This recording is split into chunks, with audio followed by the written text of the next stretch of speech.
Teysa Karlov versus Heliod, God of the Sun. I'm just looking at the hand. Yeah, we have land tax. We're on the play, but yeah, we'll get land tax down anyway. So that is Bloodstained Mire into Scrubland into land tax.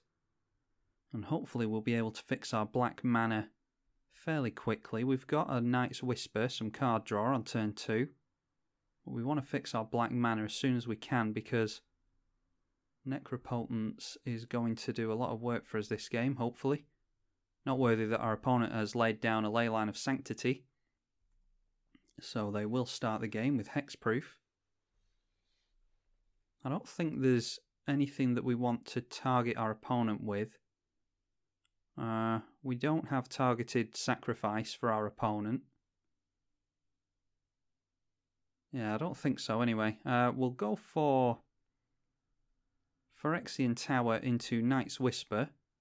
This will have us lose a couple of life and draw a couple of cards. We get into Mana Crypt, which will help us get down Teysa next turn. And we'll also be able to equip Teysa with Skull Clamp, which I don't think will help us, but we'll get down Mana Crypt and Skull Clamp right now, just to help us stay on some kind of curve. And then we'll throw it back over to our opponent and go over the commanders. Heliod, God of the Sun, is a 4 mana 5/6 indestructible. You need devotion to white of 5 or more in order to have Heliod become a creature. It gives your other creatures vigilance. And then for 4 mana, you get a 2/1 enchantment creature token. And the Mana Crypt trigger. Okay, our opponent gets down a Rest in Peace. We don't have any... Oh, we do have some graveyard shenanigans, actually. We have Nether Traitor, Bloodghast, and Reclamation Sage for the Skull Clamp. So, yeah, we'd rather not see the Rest in Peace. Teysa Karlov is a... not a Necropotence, a Necromonicon commander. And it is Orzhov. It costs 4. It also gives our tokens lifelink and vigilance. I think we are just going to get down our Teysa Karlov here. No point in showing them the Wasteland, although I don't imagine they would play around Wasteland anyway. And actually, we don't have the mana to do that, do we?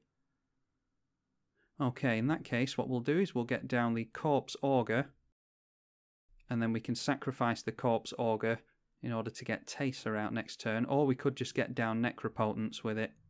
I think that's actually a better idea. So there we go. We can hopefully deal 5 damage to our opponent next turn. Deal 5 damage to our opponent with the Corpse Augur, and then sacrifice it to Phyrexian Tower. That will give us 3 black mana alongside Scrubland. And hopefully we can get down Necropotence. Sword of Fire and Ice. Yeah, I don't know if this is some kind of Voltron build with Heliod, but they'd be 1 mana short on Heliod being active as the board stands right now. Oh god, the Shrine. Does that change things? I think it does, actually. I think in that case, we'll go in for Godless Shrine. We'll shock that in. And then we'll go for Teysa. We've actually over-tapped there. I don't think it matters. Yeah, and we'll just leave it at that. We can swing in with the Corpse Augur. Deal 5 damage to our opponent. And now when this thing dies, it will trigger twice. And we will draw X cards and lose X life, where X is the number of creature cards in a target player's graveyard. We would target ourselves, but seeing as how Corpse Augur won't be in the graveyard, thanks to Rest in Peace, that actually won't trigger, but Skull Clamp will, and that will gain us... Yep, out comes Heliod. Skull Clamp is going to trigger twice, however. So we'll see if we get bolted by Mana Crypt here. We won the flip, which is good. Yeah, reassembling Skeleton with Skull Clamp isn't going to work too well for us here. What we can do is, well, we'll swing in for some damage first of all and dictate of Erebos. If they are aiming to equip up Heliod, then Dictate of Erebos may well be of some use to us. So in that case,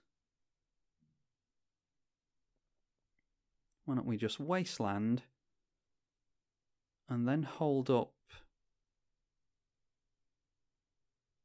Yeah, I think we'll hold up Dictate of Erebos in that case. We're struggling a little bit on coloured mana, unfortunately. We just seem to have drawn into all our colourless sources. I'm always wary of having too many colourless lands, but for some reason we still seem to draw into them every now and then. And the Emeria, the Sky Ruin, is not going to be switched on with Rest in Peace in play, but it's a ways away from being active anyway. I think Flagstone of Trocaire. No, that's not a Plains actually. Down comes Commander's Sphere. Our opponent is struggling on White Devotion. I think we are just going to flash in the Dictate of Erebos anyway, because we did hold up mana for it this turn, and it would be a waste not to get that down. Out comes the Dictate of Erebos. That is a Grave Pact with Flash. It's actually easier to cast because it costs 5 to cast as opposed to Grave Pact, which is 4. But this has Flash, and it also has only 2 black pips. So it's actually, even though it costs more, it's actually easier to cast. Okay, we lose the flip with Mana Crypt again. We'll see if our opponent has anything for us at instant speed. 3 cards left in hand. There's some coloured mana for us, which is... yeah, that's very nice. I think we just go in for Necropotence here. We can afford it now, thanks to having 3 black lands. We could have sacrificed Corpse Augur to Phyrexian Tower a while ago, if we were particularly eager to get that out. I think we'll save that play because not only is Corpse Augur dealing a lot of damage to our opponent, but also we can trigger our opponent being forced to sacrifice a creature to the Dictate of Erebos if we just leave it in play. So let's go Necropotence, and we'll pay 6 for that. Necropotence is pay a life and draw a card at the end of the turn. Okay, O-Ring comes out. Be intrigued to see what that goes for. Necropotence has already done its damage, really. And if they get rid of Necropotence, we'll actually draw a card at the end of the turn. But nope, they have... yeah, they've animated their Heliod thanks to getting down the Oblivion Ring. So I'm actually going to sacrifice the Corpse Augur here. Ah, that's a worthwhile interaction then, so that's worth knowing about. Our creature doesn't count as dying thanks to Rest in Peace. This must be a replacement effect. I do need to brush up on my replacement effects. If it would be put into the graveyard, exile it instead. Yeah, because it would be put into the graveyard, not when it is put into the graveyard, so our die triggers are actually not going to work now. Luckily, we have access to white mana, so we can get rid of Heliod. But they are going to be able... go away. And they didn't equip Heliod up with the Sword of Fire and Ice, which is curious.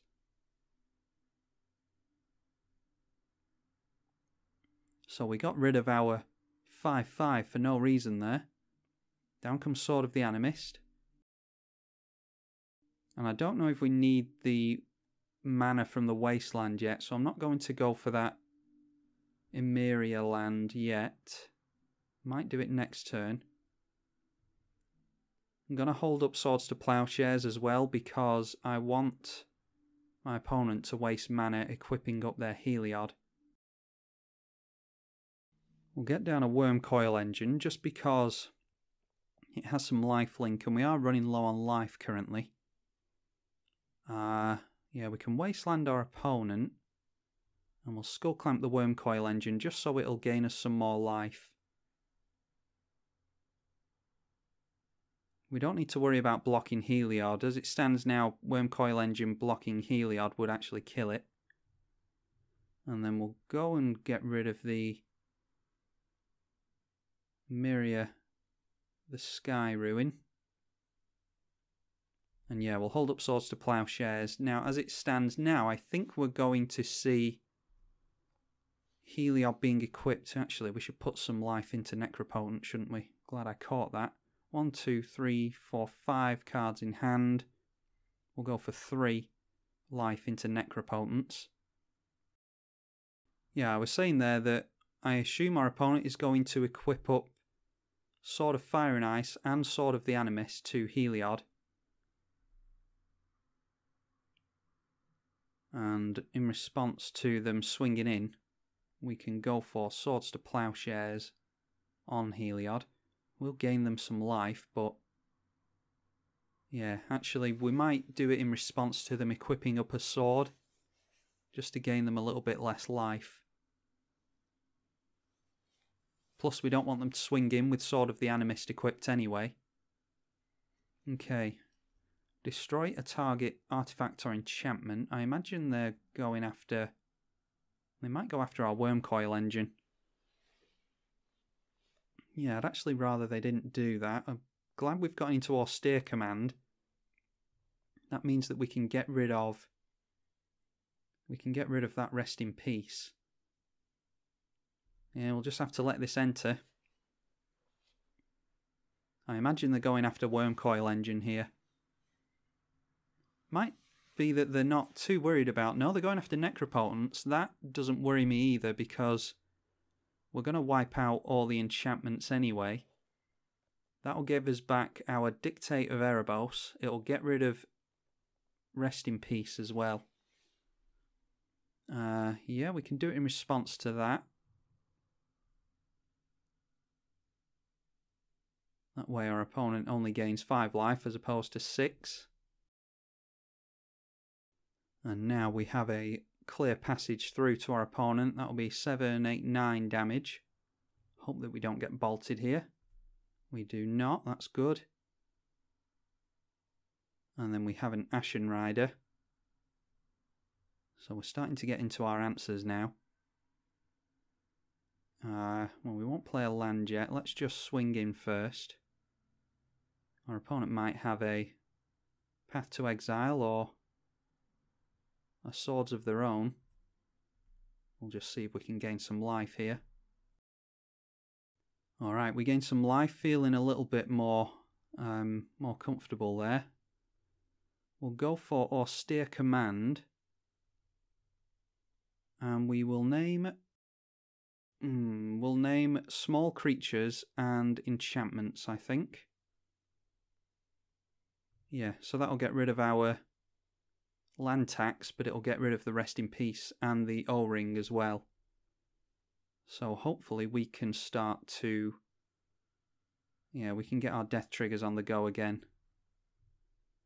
So we'll get down the Reassembling Skeleton and we can equip that up with a Skull Clamp.